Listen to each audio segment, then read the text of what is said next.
الحمد للہ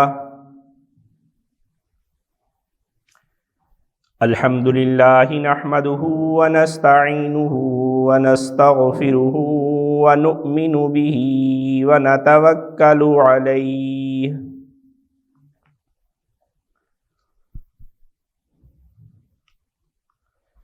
ونعوذ باللہ من شرور انفسنا ومن سیئات اعمالنا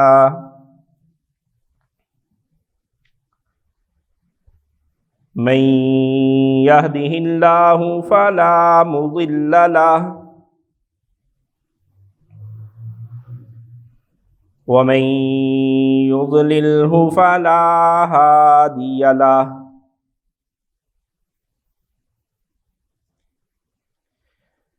ونشهد أن لا إله إلا الله وحده لا شريك له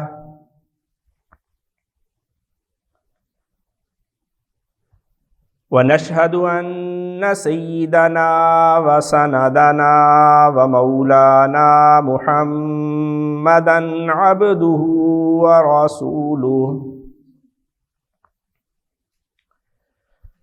صلی اللہ تعالی علیہ وعلا آلہ واصحابہ اجمعین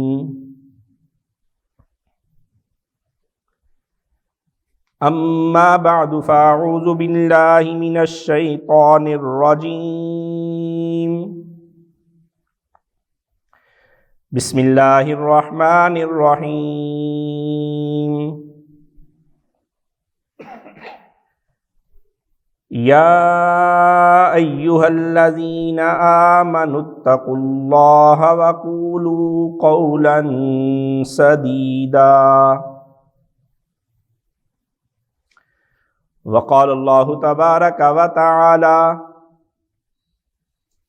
یا ایہا الذین آمنوا اتقوا اللہ وکونوا مع الصادقین صدق اللہ العظیم وصدق رسولہ النبی الکریم ونحن علی ذلک من الشاہدین والشاکرین والحمد للہ رب العالمین مولایا صلی وسلم دائما ابدا علی حبیبک خیر الخلق کلہم بزرگان محترم اور میرے نوجوان دوستو، حق تعالی شانہ نے قرآن پاک کے اندر اپنے بندوں کو کئی طرح کے عنوانات سے پکارا ہے، کئی طرح کے ناموں کے ساتھ پکارا ہے، اور ان میں سے پکارنے کا ایک انداز اور ایک طریقہ وہ ان انسانوں کی اس صفت کو ذکر کرنا ہے جس کے لیے اللہ تعالیٰ نے اس جہان کو بسایا اور انسانوں کو یہاں پہ بھیجا، اور یہ ٹاسک اس انسان کو دیا کہ تو نے وہاں پہ جا کر یہ کرنا ہے، تو وہ لوگ جنہوں نے اس بات کو اس دنیا میں آ کر اپنا لیا، تو حق تعالی شانہ اس ایمان کی صفت کا ذکر کرتے ہوئے اپنے بندوں کو پکارتے ہیں اور جا بجا پکارتے ہیں، یا ایھا الذین آمنوا، اے ایمان والو۔ اور ڈاکٹر عبدالحی عارفی رحمۃ اللہ علیہ فرمایا کرتے تھے کہ یہ بڑا ہی پیار بھرا جملہ ہے، اس میں بہت زیادہ اپنائیت ہے، اور ایک بہت بڑی ذمہ داری کا احساس بھی ہمیں ساتھ ساتھ دلایا جاتا ہے۔ جیسے کوئی خاندان کے اندر کوئی بڑی بی یا کوئی بڑے ابا جی، کوئی شخص جو ہے وہ اپنے بیٹے کو، اپنے صاحبزادے کو اور اس بندے کو جس کے ذمہ کچھ ذمہ داریاں آ چکی ہیں اس کو بلاتے ہیں اور اس کو کہتے ہیں ہاں بھائی جوانا سنا ہو، ہاں بھائی جوانا اب بات کر۔ تو یہ جو جوان کا لفظ اس وقت بولا جا رہا ہوتا ہے یہ اس کی جوانی کو بتانے کے لیے نہیں، بلکہ اس بات کی طرف اشارہ ہوتا ہے کہ بیٹا تو اب بڑا ہو چکا ہے، تیرے اوپر اب ذمہ داریاں ہیں، تجھے ان ذمہ داریوں کا احساس ہونا چاہیے۔ تو حق تعالی شانہ جو جا بجا یہ ارشاد فرماتے ہیں یا ایھا الذین آمنو، تو ہمیں اس بات کی طرف متوجہ کرتے ہیں کہ اے لوگو تم ایمان لائے ہو، تمہیں اس بات کا احساس ہونا چاہیے کہ تم مومن ہو۔ عام طور پہ ہوتا کیا ہے کہ جاننے کو اور علم رکھنے کو ایمان سمجھ لیا جاتا ہے، حالانکہ ایمان اور علم ان دونوں کے اندر بہت بڑا فرق ہے۔ ایمان کہا جاتا ہے مان لینے کو، اور علم ہوتا ہے صرف جان لینا۔ اس کی ایک عام سی مثال آپ یوں سمجھ لیجئے، آپ میں سے ہر کوئی ملک پاکستان کے قوانین کے بارے میں آگاہ ہے، بڑے بڑے قوانین تو تقریباً سبھی کو پتہ ہوتے ہیں کہ کون کون سے قوانین ہیں۔ آپ جانتے ہیں کہ یہ عدالت ہے، یہ پولیس اسٹیشن ہے، اور یہ یہاں پہ اس رول کو فالو کرنا ہے، یہاں پہ اس قاعدے اور قانون کے تحت چلنا ہے۔ لیکن آپ کہتے ہیں کہ مجھے یہ تو پتہ ہے پاکستان کے قوانین کیا ہیں، لیکن میں جانتا تو ہوں لیکن میں مانتا نہیں ہوں ان قوانین کو، تو آپ اس ریاست کے باغی کہلائیں گے۔ صرف جان لینا یہ ناکافی ہے، ان قوانین کو، ان ہدایات کو جان کر ان کو مان لینا، ان کی اطاعت اور فرما برداری کر لینا، یہ ایمان ہے۔ اور حق تعالی شانہ اس ایمان کی صفت کے ساتھ جو متصف لوگ ہیں ان کو پکارتے ہیں یا ایھا الذین آمنو، اے ایمان والو۔ جاننے والے تو یہود بھی تھے، جاننے والے تو مشرکین مکہ بھی تھے، اور شاید ہماری باتوں سے جتنا ہم جانتے ہیں جناب نبی کریم صلی اللہ علیہ وسلم کو آج 1400 سال کے بعد جتنا ہم جانتے ہیں شاید ہمارے سے وہ زیادہ جاننے والے تھے۔ علم ان لوگوں کو حاصل تھا لیکن ایمان حاصل نہیں تھا۔ قرآن کہتا ہے الذین آتیناہم الکتاب یعرفونہ کما یعرفون ابناءہم، جیسے باپ اپنے بچے کو پہچانتا ہے نا، اس کی شناخت کروانی نہیں پڑتی ہے، تیرا پتر خود بخود پہچان جاتا ہے اس کو۔ فرمایا یہ محمد الرسول اللہ کو، یہ یہود جن کو کتاب عطا کی گئی ہے، یہ اللہ کے رسول محمد صلی اللہ علیہ وسلم کو اپنے بیٹوں کی طرح پہچانتے، لیکن ایمان نہیں لاتے تھے، تسلیم نہیں کرتے تھے، جانتے تھے۔ حضرت حسان بن ثابت رضی اللہ تعالی عنہ کہتے ہیں کہ میں شام کے سفر پہ تھا تو ایک ستارہ نمودار ہوا، اس ستارے کو دیکھ کر ایک یہودی نے یہ الفاظ بولے ھذا کوکب محمد، کہ یہ ایک محمد نامی ایک شخص جو ہے وہ مکہ کے اندر پیدا ہوا ہے، یہ اس کا ستارہ ہے جو آج نمودار ہوا ہے۔ کتنے یقین کے ساتھ وہ کہہ رہا ہے، کیوں اتنے یقین سے کہہ رہا ہے؟ اس لیے کہ قرآن کہتا ہے الذین آتیناہم الکتاب، ہم نے جو ان کو کتاب عطا کی تھی اس کتاب کے اندر محمد الرسول اللہ کے بارے میں ان کو تفصیل کے ساتھ بتا دیا گیا تھا۔ علم ان کو حاصل تھا، وہ جانتے تھے لیکن ایمان نہیں رکھتے تھے۔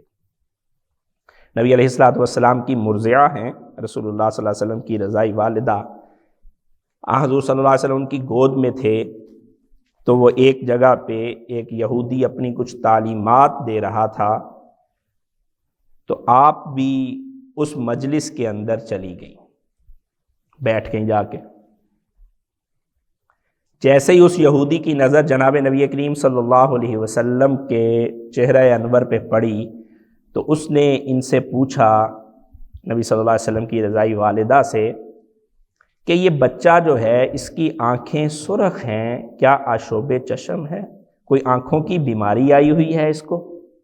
حضور صلی اللہ علیہ وسلم کے شمائل کے اندر آپ لوگوں نے سن رکھا ہوگا کہ آنکھیں جو ہیں ان کا سیاہ حصہ انتہائی سیاہ تھا اور سفید حصے کے اندر جو ہے وہ سرخی مائل ڈورے تھے۔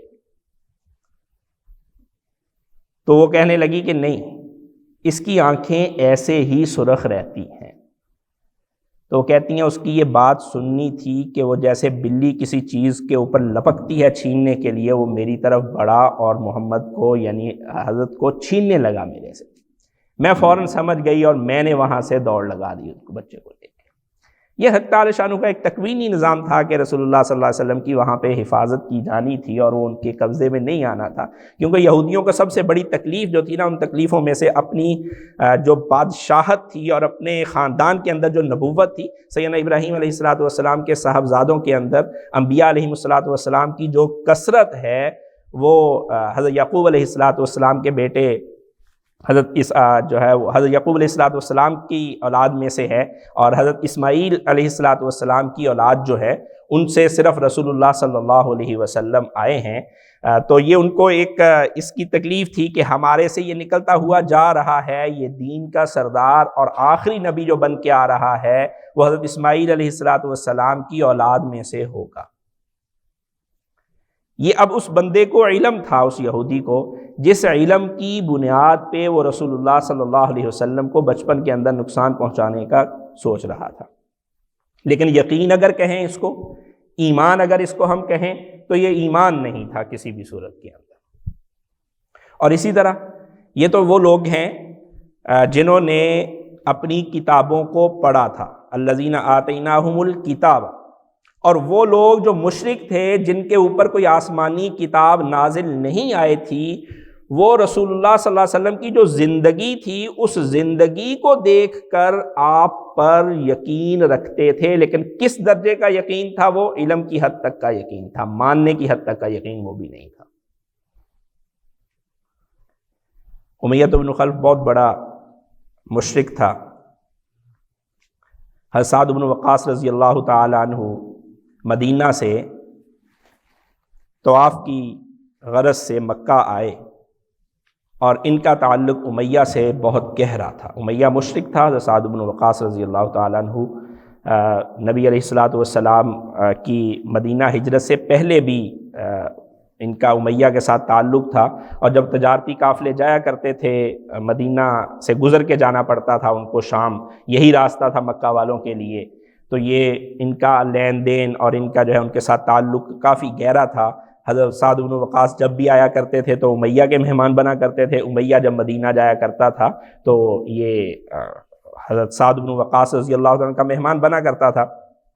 حضرت سعد رضی اللہ عنہ جب آئے تو امیہ سے کہا کہ میں طواف کرنا چاہتا ہوں بیت اللہ کا۔ امیہ ان کو لے کے نکلا اور طواف کروانے لگا، اتنے میں وہاں ابو جہل نکل آیا، اور اس نے کہا کہ امیہ یہ بندہ کون ہے؟ کیونکہ آپ مکہ کے رہنے والے نہیں ہیں نا، آپ انصار صحابہ میں سے ہیں، انصاری صحابی ہیں، آپ یہاں سے ہجرت کر کے نہیں گئے ہوئے تھے۔ ابو جہل پہچانتا نہیں تھا، پوچھا امیہ یہ بندہ کون ہے؟ کہا کہ یہ سعد بن وقاص ہے۔ کہا کہ یہ وہی ہے جس نے محمد رسول اللہ پہ ایمان لے آئے ہوئے، یہ انہی میں سے ہے؟ کہا ہاں۔ تو کہا یہ تو وہ لوگ ہیں جنہوں نے ہمارے بگھوڑوں کو علیہ باللہ، بگھوڑے جو مدینہ ہجرت کر گئے تھے علیہ باللہ، نبی صلی اللہ علیہ وسلم اور صحابہ اکرام کو اس نے ان الفاظ سے پکارا کہ یہ وہ لوگ ہیں، ان کو پناہ دی ہوئی ہے اس نے، تو اس کو جو ہے وہ بیت اللہ کا طواف کرواتا پھر رہا ہے، تو اس کا اعزاز و اکرام کر رہا ہے، تجھے تو چاہیے تھا اس کو منہ نہ لگاتا ہی آیا ہے۔ تلخ کلامی ہوئی۔ حضرت سعد بن ابی وقاص رضی اللہ عنہ کہنے لگے ابو جہل اپنی آواز کو پست رکھ، تو جب تجارتی قافلہ لے کے مدینہ سے گزرتا ہوا شام جائے گا تو میں تیرے قافلے گزرنے نہیں دوں گا، تمہارا معاشرتی بائیکاٹ کیا جائے گا، تمہیں وہاں سے گزرنے نہیں دیا جائے گا، راستہ بند کر دیں گے، سپلائی کاٹ دی جائے گی تمہاری۔ اب امیہ کو غصہ آیا، ابو جہل بڑا سردار تھا، امیہ کو بھی غصہ آیا، کہنے لگا کہ سعد اپنی آواز کو پست کر، تو جانتا نہیں ہے تو ہمارے سردار ابو جہل سے بات کر رہا ہے۔ اور یہ نبی علیہ الصلوۃ والسلام کے دیوانوں میں سے تھے، ان کو تو جہاں نبی علیہ الصلوۃ والسلام مقابلے میں نظر آتے تھے وہاں ساری باتیں جو ہے وہ پیچھے پڑ جایا کرتی تھیں۔ انہوں نے کہا لے امیہ، دوستیاں اپنی جگہ پہ، لیکن سن، میں نے محمد الرسول اللہ سے سنا ہے کہ وہ تجھے قتل کریں گے۔ اب امیہ کے طوطے اڑ گئے، وہ یہ جانتا تھا کہ یہ محمد نامی شخص جو ہے اس کی زبان سے جو بات نکل رہی ہے وہ ہو کر رہے گی۔ اس کو اس بات کے اوپر یقین تھا، اس کو اتنا علم حاصل تھا کہ محمد رسول اللہ نے اگر یہ بات کہی ہے تو ایسا ہوگا۔ اب وہ گھبرایا اور گھبرا کے یہ ارادہ کر لیا اس نے کہ اب میں اپنے گھر سے باہر نہیں نکلا کروں گا۔ اپنی بیوی سے ذکر کیا، کہا کہ اب نہیں باہر نکلنا۔ حضرت سعد سے اس نے پوچھا کہ کس مقام پہ مجھے کریں گے؟ انہوں نے کہا یہ رسول اللہ صلی اللہ علیہ وسلم نے اتنی بات بتائی تھی، اس سے آگے کی بات نہیں بتائی تھی، اس لیے مجھے یہ پتا ہے کہ تو قتل ہوگا اور محمد رسول اللہ کے ہاتھوں ہوگا، لیکن یہ نہیں ذکر کیا گیا کب کہاں۔ اب اس بندے نے مکہ سے باہر نکلنا چھوڑ دیا، بدر کا موقع آ گیا، سارے سردار اٹھ کے جا رہے ہیں اور امیہ صاحب چھپے ہوئے بیٹھے کہ میں نہیں جانا۔ اس کے دماغ کے اندر وہ بات نقش ہو گئی ہے کہ محمد رسول اللہ کی زبان سے یہ کلمہ نکلا ہے اور ایسا ہوگا۔ یہ یقین کی بات بتا رہا ہوں کہ کس قدر یقین ہے ان کی بات کے اوپر۔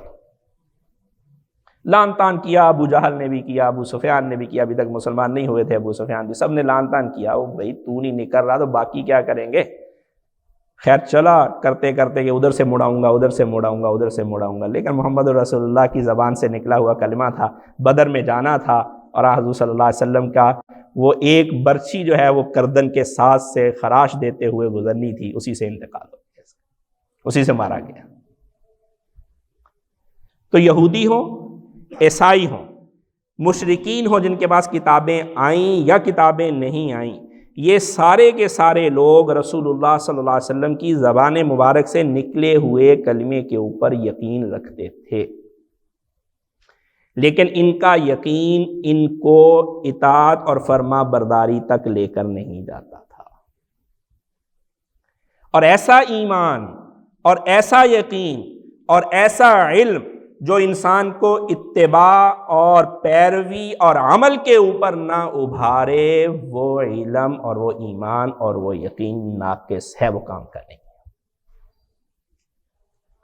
یہ بات ارشاد فرما رہے ہیں حق تعالی شانہ یہاں، یا ایھا الذین آمنوا اتقوا اللہ، اے ایمان والو، اپنے دل کے اندر تم یقین تو رکھتے ہو، اور یہ ایسی چیز ہے جو کسی کو نظر نہیں آتی، اس لیے تمہیں اس بات کا بھی پابند کر دیا گیا کہ اس کا اقرار تم نے زبان کے ساتھ بھی کرنا ہے، اور تم اشہد ان لا الہ الا اللہ اور اشہد ان محمدًا عبدہ ورسولہ اس کی گواہی بھی دیتے ہو، لیکن یہ زبان سے کہہ دینا اور دل کا یقین رکھ لینا یہ ناکافی ہے جب تک یہ ایمان تمہارے اندر تقوی پیدا نہیں کرتا، اس وقت تک یہ ناکافی اور نامکمل ہے۔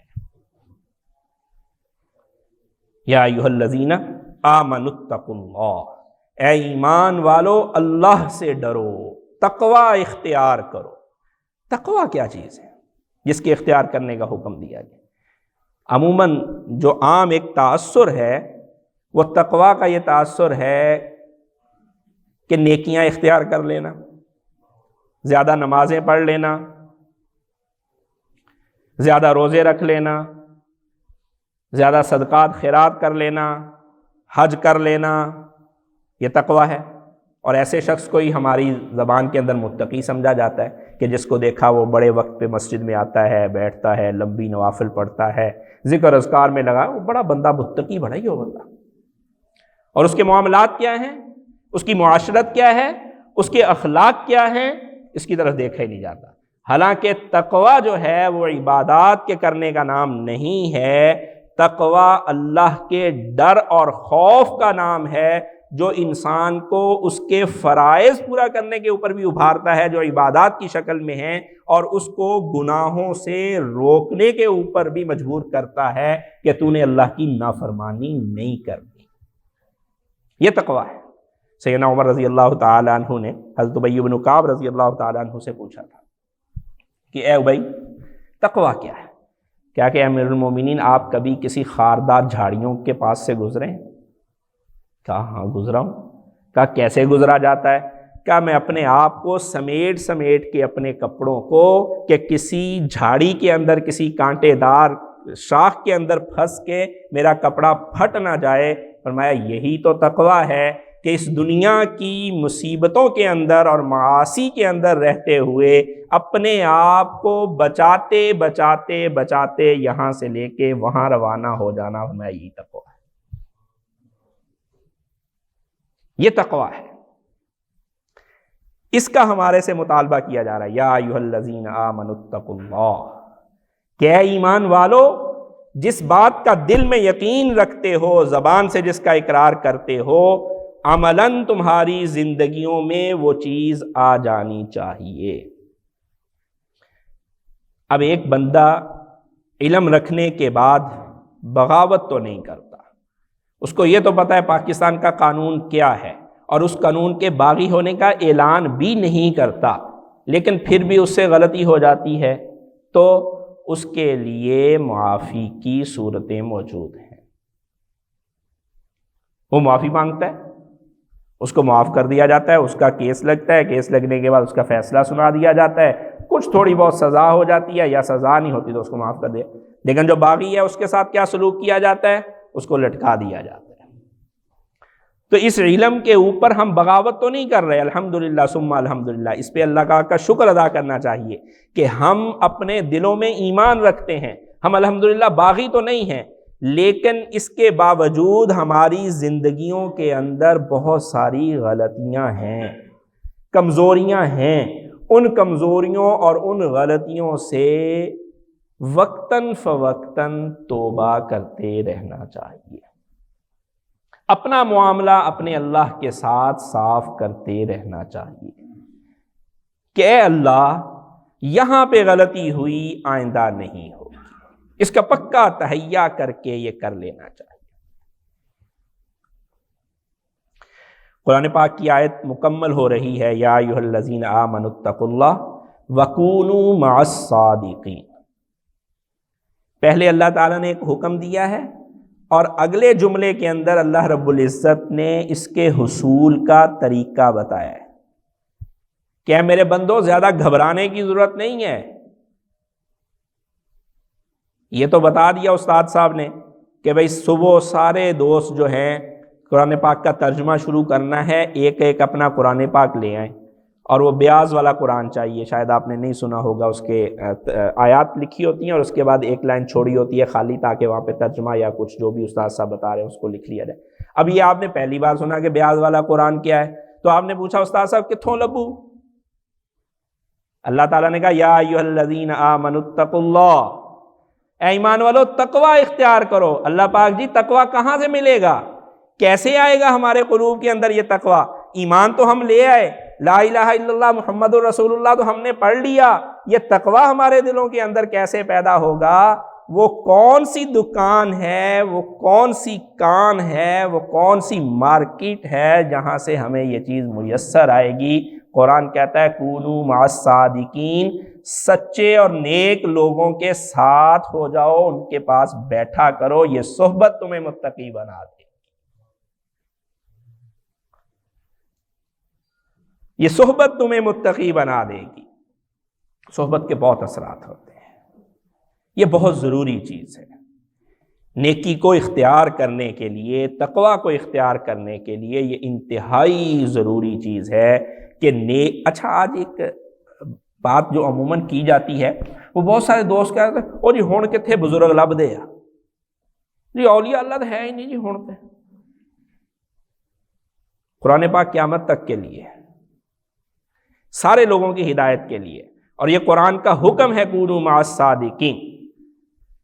یہ قرآن کی آیت بتا رہی ہے کہ قیامت تک صادقین دنیا میں موجود رہیں گے، اس لیے کہ اللہ تعالیٰ اپنے بندوں کو ایسی چیز کا مکلف ہی نہیں بناتا جو چیز نہ ہو سکتی ہو۔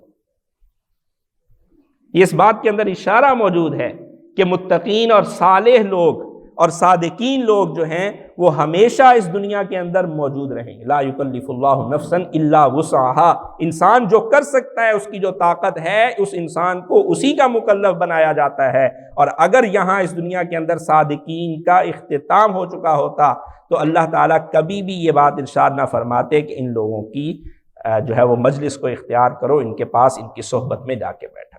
اس میں کوئی شک نہیں ہے کہ مرور زمانہ کے ساتھ، زمانہ گزرنے کے ساتھ ساتھ تبدیلی ضرور آئی ہے، فرق ضرور پڑتا ہے۔ نبی علیہ الصلوۃ والسلام نے یہ خود فرمایا، خیر القرون قرنی ثم الذین یلونہم ثم الذین یلون، میرا زمانہ فرمایا بہترین زمانہ ہے، اس کے بعد خیر کم ہوتی جائے گی، ہوتی ہوتی کم ہوتی چلی جائے گی۔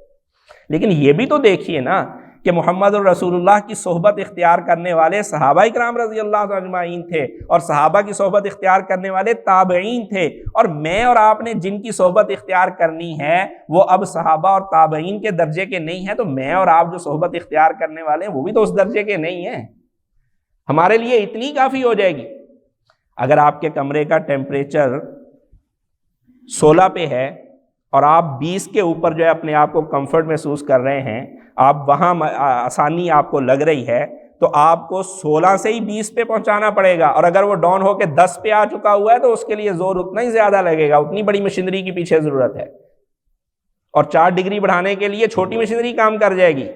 تو مجھے اور آپ کو جتنی صحبت کی ضرورت ہے، ویسے صادقین، ویسے متقین اور ویسے اولیاء آج بھی موجود ہیں، ویسے نیک لوگ آج بھی موجود ہیں۔ اور سب سے بڑی بات یہ عرض کروں، یہ لازمی نہیں ہے کہ کسی بندے ہی کی صحبت کو اختیار کیا جائے، یہ قرآن کی صحبت کو اختیار کیا جائے، مسجد کی صحبت کو اختیار کیا جائے، وہاں نماز پڑھانے والے امام صاحب اور مؤذن کم از کم ہمارے سے تو بہتر ہے بھائی۔ 5 وقت مصلی پہ کھڑا ہوتا ہے، 5 وقت آپ کو اللہ کی طرف بلاتا ہے۔ ہاں، اپنے سے بڑا کو دیکھ لیجئے اور اس کے پاس جو ہے وہ بیٹھنا شروع کر دیں۔ یہ ضروری بہت ہے اور اس کے اثرات بہت زیادہ ہیں۔ نبی علیہ الصلوۃ والسلام نے اس کی ترغیب دی ہے۔ نبی صلی اللہ علیہ وسلم نے فرمایا کہ انسان کی تنہائی بہتر ہے برے دوست سے، کہ انسان برے دوست کے پاس جا کے بیٹھے، اس سے بہتر ہے کہ وہ تنہا رہ لے، اور تنہا رہنے سے بہتر ہے کہ نیک بندے کی صحبت کو اختیار کرے، نیک بندے کے پاس جا کے بیٹھے۔ یہ تو طاقت تو اپنے اندر بے جان چیزیں بھی رکھتی ہیں۔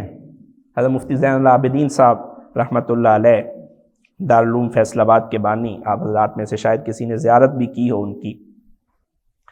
حضرت رائے پوری رحمۃ اللہ علیہ یہاں عبداللہ پور میں آیا کرتے تھے، تو حضرت کم گو حضرات میں سے تھے، بولا نہیں کرتے تھے، زیادہ وقت ان کے پاس بیٹھنے والے آیا کرتے تھے، بیٹھے رہتے تھے، وہ خاموشی کے ساتھ بیٹھے رہتے تھے، کبھی کوئی جملہ ارشاد فرما دیا تو فرما دیا، ورنہ عموماً خاموش رہا کرتے تھے۔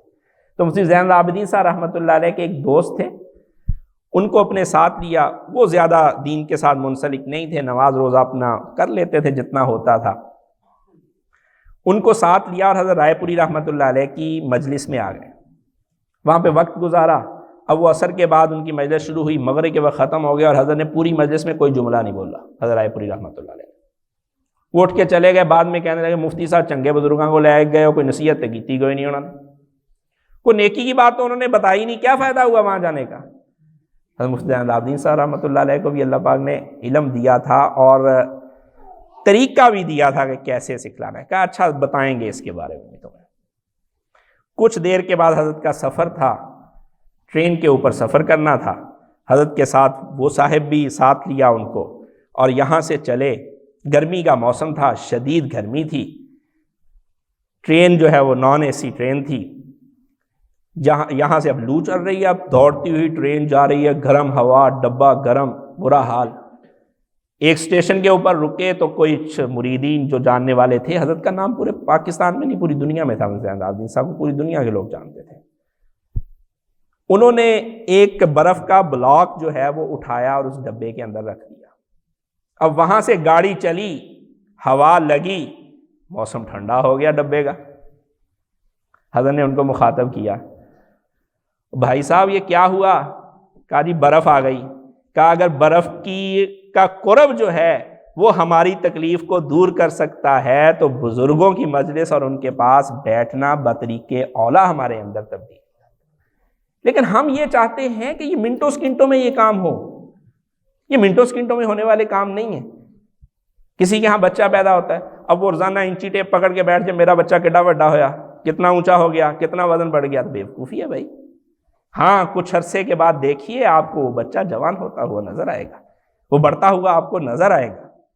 یہ مسلسل صحبت کو اختیار کیجئے، نیک لوگوں کے پاس بیٹھیے۔ یہ میں نہیں کہہ رہا، قرآن حکم دے رہا ہے، یا ایھا الذین آمنوا اتقوا اللہ وکونوا مع الصادقین، ان سچے لوگوں کی معیت کو اختیار کرو۔ اور مزے کی بات بتاؤں، اللہ تعالیٰ قرآن میں جنت میں داخلہ بھی کہہ رہے ہیں کہ ان لوگوں کے ساتھ ہی تمہیں بھیجوں گا جنت میں، یا ایھا النفس المطمئنہ ارجعی الی ربک راضیۃ مرضیہ فادخلی فی عبادی وادخلی جنتی۔ اللہ کہتے ہیں پہلے میرے بندیاں چ آؤ پھر جنت چ جاؤ۔ یہ میرے نیک لوگ جو ہیں ان میں اپنا شمار کروا لو، اس کے بعد تمہیں جنت کا ٹکٹ بھی عطا کر دیا جائے گا۔ صحابہ کرام رضی اللہ تعالی اجمعین انبیاء کے بعد سب سے افضل ترین ہستیاں بنی ہیں۔ پتہ ہے کون سی چیز تھی ان کو سب سے افضل ہستی بنانے والی چیز؟ وہ نبی علیہ الصلوۃ والسلام کی صحبت تھی، رسول اللہ صلی اللہ علیہ وسلم کی معیت تھی۔ اور کتنا اونچا درجہ اس معیت نے ان کو عطا کر دیا کہ جناب نبی کریم صلی اللہ علیہ وسلم نے ارشاد فرمایا کہ میرا ایک صحابی ایک مد کھجور اگر اللہ کے راستے میں صدقہ کرتا ہے تو بعد میں آنے والا احد پہاڑ کے برابر سونا بھی صدقہ کر دے تو برابر نہیں ہو سکتا۔ وہ کس چیز نے ان کو اس معیار کے اوپر پہنچایا؟ وہ رسول اللہ صلی اللہ علیہ وسلم کی صحبت تھی۔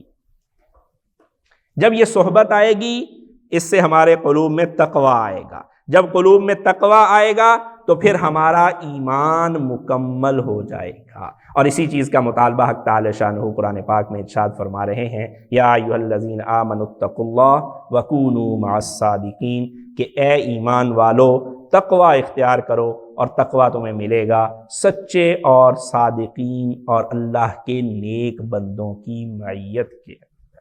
تو اپنے گھروں کے اندر بھی اس کا اہتمام ہونا چاہیے۔